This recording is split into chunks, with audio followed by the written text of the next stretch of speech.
culture of making introductory remarks about our institute for the benefit of our guests and other stakeholders who are not too familiar with ICSAN. ICSAN is I emphasize, the leading statutorily established professional body dedicated to enhancing the status and practice of corporate governance and public administration. It is the only professional body authorized in Nigeria to conduct the examinations leading to the qualification as chartered secretaries and administrators. Although ICSAN started in Nigeria in 1944 as an associate of the international body based in the United Kingdom, it elected its first president in 1966. That was about over 50 years ago, almost 60. ICSAN became chartered by Decree 19 of 1991, now Act Cap 113, the Laws of the Federation, 2004. ICSAN is a member of the Corporate Secretaries International Association, CSIA, a global organization registered initially in Geneva, but now incorporated as a limited by guarantee entity in Hong Kong, and dedicated to developing the study, practice of secretaryship and administration to improve professional standards, the quality of governance practice, and organizational performance. CSIA is the global voice of corporate secretaries and governance professionals. And I'm proud that Nigeria and a Nigerian was awarded the first ever Corporate Secretary of the Year by CSIA in 2024. Thank you.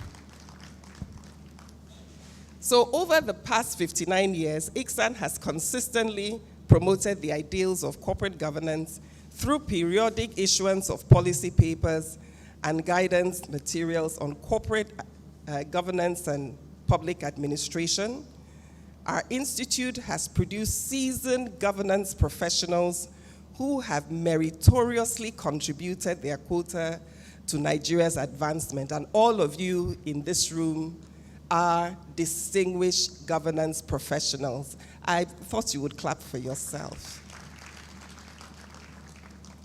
And so on behalf of the Governing Council, I would like to extend our appreciation to our esteemed chairman, distinguished Senator Udoma Udo-Udoma, CON, for honoring us with his presence. I am particularly honored to have Senator Udoma, not only in recognition of his deep footprint in legal practice, and I must pause here and say that when you look around the landscape of law firms in Nigeria, Udo-Udoma and Bello Sage, if I may say so myself, popularly known as UUBO, is a law firm that has successfully transited, and you see the succession not to a family member, but to seasoned and experienced lawyers. That is the footprint of a governance professional. I think we all have a lot to learn from Senator Udoma. But I also applaud him for his courage in navigating the choppy waters of politics and public office. I think we need to make our applause much better than that. And just so you know, this is not the first time Senator Udoma has chaired an ICSAN event. In fact, we were going back memory lane, and we realized this will probably be his third time of playing a key role in an ICSAN activity. I remember when he chaired the Corporate Governance Roundtable a few years ago, he quipped and expressed his desire to become an ICSAN member. Senator, there's no better time to do that than now. Please make sure that this desire comes to fruition. I want to thank you for your unwavering commitment to excellence, both in the private sector and in public service, and for showing us that you can go into public service and maintain your integrity. Thank you for continuing to inspire generations of professionals. Back to our 2025 conference. Artificial intelligence is not a futuristic fantasy. I repeat, it is not a futuristic fantasy. It's already part of our daily lives. From those who use voice assistants like Siri and Alexa, to recommendation systems on Netflix. It asks you what and makes selections as to what you should watch based on your prior viewing history, and also Spotify. AI enhances our experiences by making them more personalized and efficient. But what does this mean? What does it mean for AI to take a more central role in our world? As AI technology advances, we can expect it to perform more complex tasks. It could range from managing traffic systems. I'm sure we would welcome that in Lagos, to smart cities, to assisting doctors in diagnosing diseases. In South Korea, I read recently that AI is being deployed to secure public areas, including parks, and that this has led to a decrease in the crime rate. So the potential is very vast, and we're only scratching the surface of what AI can achieve. AI can also provide real-time insights and analytics, helping businesses make informed and better decisions and be more efficient. Imagine having an AI that can predict market trends based on data analysis, enabling companies to stay ahead of the competition and the ever-evolving market environment. This could really lead to a more dynamic economy where innovation thrives. And so the global race for AI is not just about technology. It's about shaping the future of our societies. As countries invest in AI research, the competition intensifies. We see that the United States and China are currently leading the charge. But Europe, Canada, and emerging markets are also making significant strides. And so Nigeria cannot afford to stand aloof from this revolution.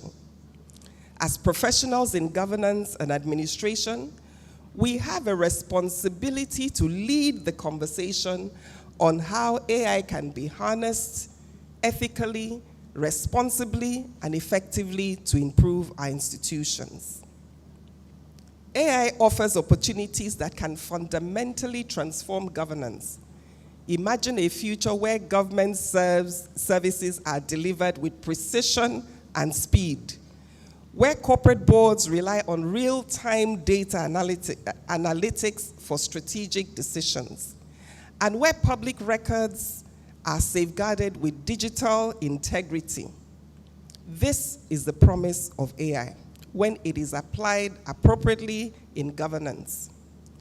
Nigeria, like many other developing nations, should harness AI to transform even our electoral process, improve financial accountability, modernize corporate governance, and enhance service delivery across ministries, departments, and agencies. I would just like to mention here that the Nigeria Data Protection Act, General Application and Implementation Directive, which is popularly known as GAID, will become effective tomorrow. So it is interesting that we're having this conference today and we're speaking about it. However, alongside opportunities come challenges. AI raises questions about ethics, data privacy, human displacement, and the accountability of machines in decision-making. Thus, as we reimagine governance in this context, it is crucial to ensure that technology serves humanity and not the other way around. I will speak no more so that I don't steal the thunder from the speakers. But it's important to say that the relevance of the theme lies in its urgency. ICSAN, through this conference, seeks to ensure that professionals and policymakers do not merely react to AI, but proactively shape its application in ways that benefit society. We have established the tradition of bringing experienced, accomplished, and seasoned professionals as resource persons to our programs. And of course, our flagship program, the annual conference, is no exception. So when you look at the resource persons that are lined up for this annual conference, it shows that we are sustaining that tradition. At this juncture, I wish to extend the appreciation of the Governing Council to our keynote speaker, Dr. Olufemi Oyenuga, for accepting to lead the discourse today. Indeed, when you look at the constellation of resource persons, Mr. Oluseyi Abiodun, who's one of our council members, is Mr. Oluseyi Abiodun here? Thank you very much. Thank you. So Mr. Oluseyi Abiodun, FCIS, who's also the chair of the Remuneration Committee and also chairs the Digital Economy sectoral group of our institute. Mr. Uchenna Ogbonna, Mr. Christopher Ogiri, Mr. Bankole Falade ACIS, who's going to join online, and Mrs. Obianuju Otudo ACIS. We are in for very robust interactions and insights today. As we deliberate on this theme, I enjoin all participants to immerse themselves fully in the sessions. Let us engage, let us ask questions, let us share experiences and insights. As we continue to explore the capabilities of AI, we should do so with a sense of wonder and responsibility. The future holds countless opportunities and possibilities, and by harnessing the power of AI ethically and thoughtfully, we can unlock new horizons for human achievement. And so I urge you to embrace the journey of discovery and remember that while AI can assist us in so many ways, it is our unique human qualities that will always distinguish us. In fact, if you ask AI sometimes, it will tell you that it cannot process human emotions. I want to assure you that the outcome of the conference will not end here at Harbour Point.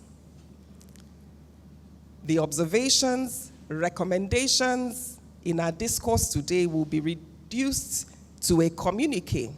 It will be developed into a communique by a team of seasoned rapporteurs, and it will be circulated to political leadership, policy makers, the private sector stakeholders, and the general public. Today also presents an opportunity to speak about our flagship project. If you know me very well, you know I cannot end my speech without speaking about the ICSAN building project, beautifully represented in that picture. That clap is not inspiring.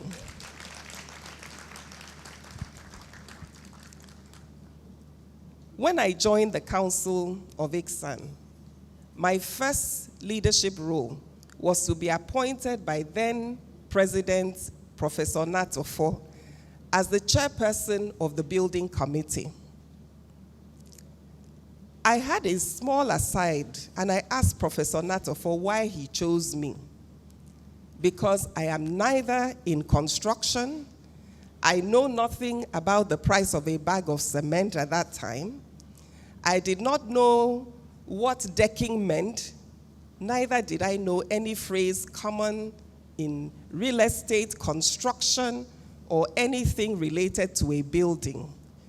In fact, I mentioned to him that all the properties that we have My husband did the construction, I just did the furnishing. And so I wasn't sure why I was the ideal candidate to be the chairman of the building committee.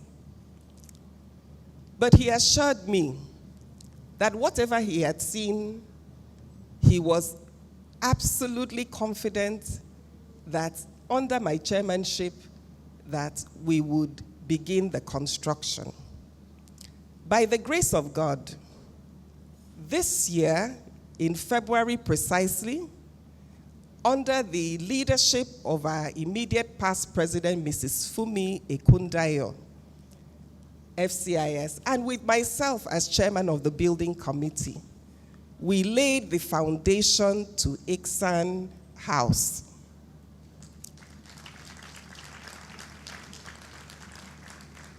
And as I speak, we are at the first floor stage.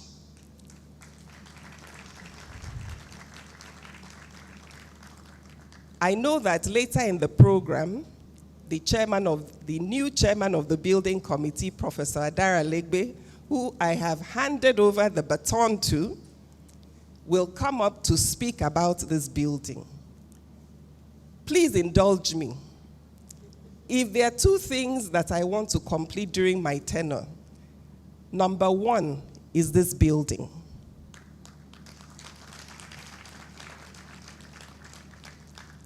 The second is our name change. But this building is a priority project, not just for me, but for Iksan. And so I use this opportunity to say, do not leave this hall without making a commitment towards the Iksan building project. I have pulled the ears of the contractor that under no circumstances must work cease on that project. If you ask me today what decking means, I can give you a very detailed explanation. If you ask me about slabs, I can give you a very detailed explanation. And so please, I am available for inquiries. We ask that you kindly donate. No donation is too small. By the grace of God also, Iksan will turn 60 next year. As the